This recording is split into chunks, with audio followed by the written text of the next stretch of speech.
Most people don't have any strong opinions about roofing materials, but actually a lot of people really care about their siding because they see it every single day.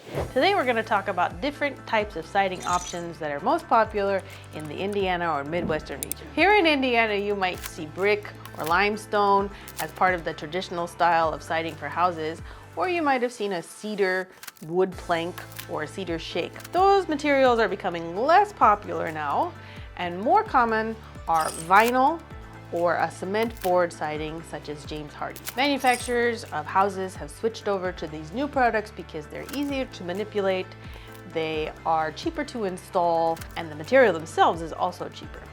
Vinyl siding comes in a variety of different shapes, it comes in a bunch of different colors, so it's very easy to specialize your house with just one type of material rather than having to mix and match. Another type of siding that's gaining popularity is a product called LP Smart Side.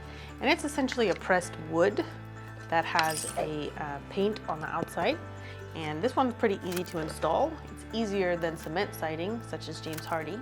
So this is another common one that homeowners are switching to once their cedar is getting too old or they just want to change up the look of their house. And finally, although it used to mostly just be for barns, we're seeing more people choosing to have metal siding on their houses these days for its longevity and for its plethora of colors that it comes in. The last thing to know about siding is that you need to decide whether you want lap, which is essentially just a long board, or you want shakes, or sometimes called shingle. You can also refer to types of siding as panels. So those are the most common terms that are used when discussing the shape of the actual siding itself. The good news is that many roofing companies are really exteriors companies and can do the whole envelope of your house, including your siding. So if you're curious or interested in getting your siding done, you should ask your roofer the next time they're over.